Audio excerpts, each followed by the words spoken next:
Here we are again. I am Pitboss from Pitbossgamingco doing another episode of the Secrets of Redstone. Today I'm going to show you how to make a few different types of redstone clocks. Now this one here, it pushes a piston that pretty much goes in a circle because of this formation here. You can do the same thing with 2 pistons, but I prefer 4. I'm just going to turn that off because I get a lot of lag when I have all these running at once. Now this one, when you remove a redstone torch or a power block, or you turn off the lever, it pretty much has the piston push and retract itself over and over and over again.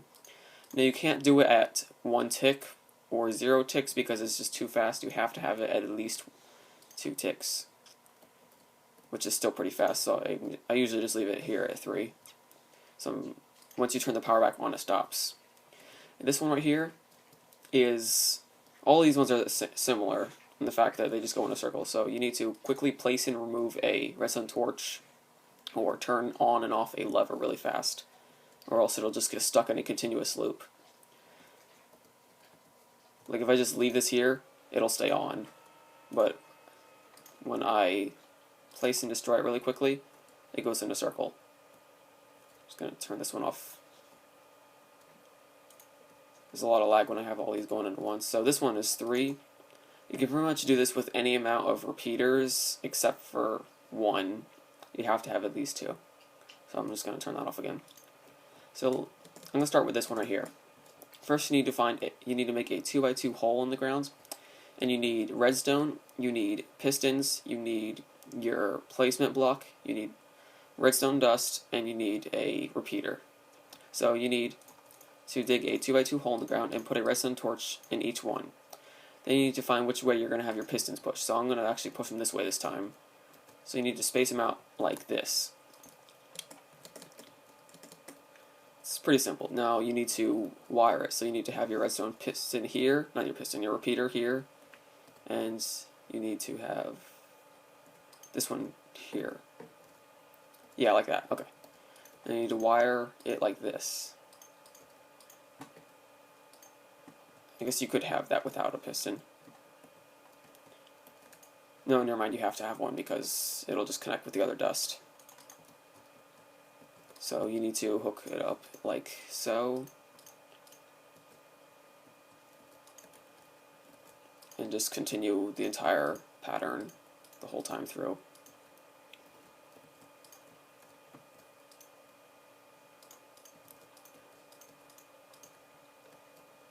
And once I place the block here, it'll go in a continuous loop.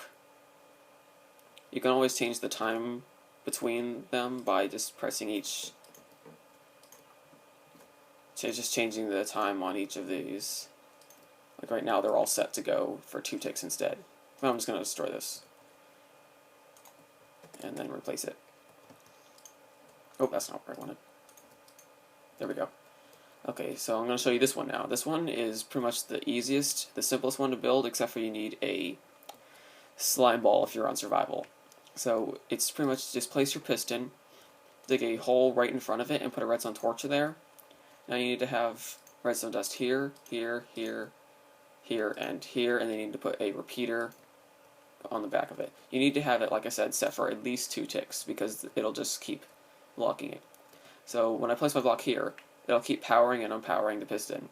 And like I said before, you can place a redstone torch or turn a lever on to turn it off so it stays. You can also have like a piston, here I'll show you. Like, let's say I want my redstone torch right here. You can have a piston like set up for like a trap if you want. And then you just put wire redstone and have, let's see, pressure plate. So when someone steps on a pressure plate, it'll pretty much make a continuous circuit. You could like shoot arrows or chickens or creepers or whatever you want to do.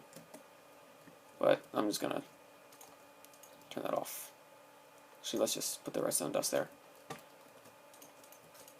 Okay, so this one, you can also make a trap for this model over here, but it's a little more complicated. You have to have a piston that pushes a block down into one of these spots.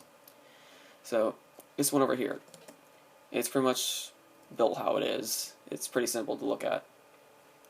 3 repeaters facing in a loop, 4 repeaters facing in a loop. And this one is the fastest Depends on what setting you want. This is medium, this is slower, this is faster. The more repeaters you have, the slower the circuit will be, but also the more laggy it will be the less repeaters you have. So I recommend sticking with a 3 or 4. You can also do a 2 repeaters. Once again, they have to face in the opposite directions because it's just very laggy. And that's pretty much it.